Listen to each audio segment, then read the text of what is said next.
8 erreurs que vous faites certainement les amis au tirage vertical. Justement, en ne faisant pas ces erreurs, vous allez bien exécuter le mouvement et vous allez travailler les bons muscles en sachant que c'est l'un des meilleurs exercices pour travailler correctement l'ensemble de votre dos. La première erreur, c'est de mal vous positionner sur la machine et d'avoir le support de la machine qui n'est pas suffisamment calé au niveau de vos genoux et donc vous allez avoir un mouvement de balancier. Il faut aussi que vos pieds soient bien fixés au sol pour justement rajouter de la stabilité et là vous allez pouvoir faire le mouvement correctement. L'erreur numéro 2, c'est d'avoir une prise beaucoup trop large.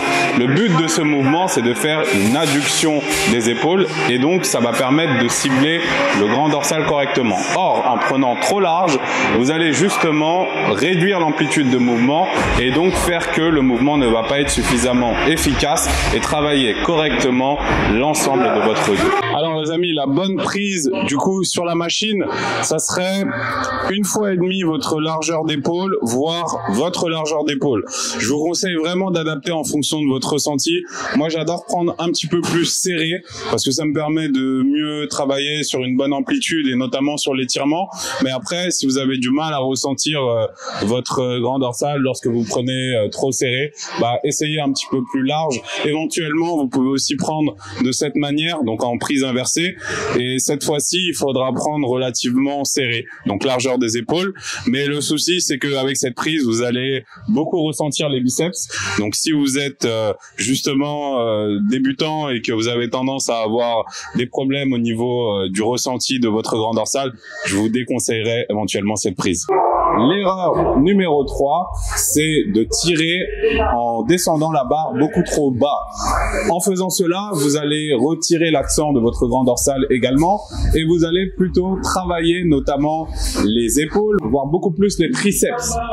Et en limitant justement le mouvement sur une amplitude où vous allez descendre jusqu'aux pectoraux, vous allez limiter le travail uniquement sur le grand dorsal, ce qui sera beaucoup plus intéressant. La 4e erreur que vous faites quasiment tous, c'est de courber les épaules et de courber le dos lorsque vous faites le mouvement de tirage. En règle générale, ça arrive lorsque vous placez beaucoup trop de charge sur le mouvement, que vous mettez beaucoup trop lourd et donc vous changez votre positionnement et vous changez complètement le travail, ça en devient un tout autre exercice et ça n'est pas ce que l'on recherche. La 5e erreur, c'est de mettre beaucoup trop d'élan lorsque vous allez faire le mouvement et de vous balancer d'avant en arrière et donc c'est logique, le travail n'est plus du tout au bon endroit et vous travaillez pas correctement votre dos. Donc vraiment, essayez d'avoir un positionnement bien fixe. Alors vous accordez toujours une légère, un léger mouvement naturel, donc ça c'est ok. Et d'ailleurs ça nous amène à la 6e erreur qui est justement d'avoir un mouvement trop strict.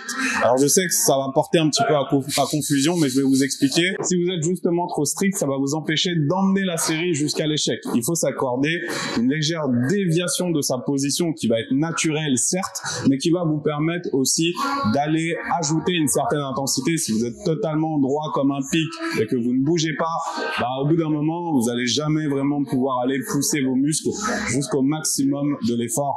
Et ça, c'est très important. La 7e erreur, les amis, sur cet exercice, c'est de ne pas retenir le mouvement de retour du mouvement. Vous travaillez autant sur la phase où vous allez tirer vers vous, vers le bas, que sur la phase où vous allez retenir justement le câble. Donc c'est très important de vous concentrer à retenir au maximum cette partie du mouvement et de ne pas relâcher tout d'un coup comme si vous perdiez justement le contrôle du mouvement. Donc ça, c'est primordial. Après, le temps il est variable. Vous pouvez tenir 3 secondes, 4 secondes, 7 secondes. C'est vous qui voyez un petit peu par rapport à votre ressenti. Il faut absolument le faire. Et enfin, la dernière erreur, c'est de faire le mouvement de tirage nuque. En réalité, de tirer le câble derrière la nuque. Alors, ça ne pose pas forcément de problème si vous avez une bonne mobilité au niveau des épaules, mais ça n'ajoute rien du tout en particulier de faire le mouvement de cette manière. Et justement, si vous n'avez pas la mobilité des épaules qui va pouvoir vous permettre de faire le mouvement en toute sécurité, vous risquez de vous blesser et très facilement. Donc, maintenez un mouvement justement simple et efficace devant. Alors je sais qu'il n'y a plus beaucoup de personnes qui le font, mais j'en vois toujours. Donc c'est pour ça que je l'ai mis quand même dans la liste. Et voilà, c'est terminé les amis pour le checkpoint sur toutes les erreurs sur le tirage vertical. J'espère que vous avez aimé cette vidéo. N'hésitez pas également à vous abonner à la chaîne pour avoir un maximum encore de bons conseils sur les exercices. C'était votre coach Amine. Je vous dis à très bientôt les amis. Ciao.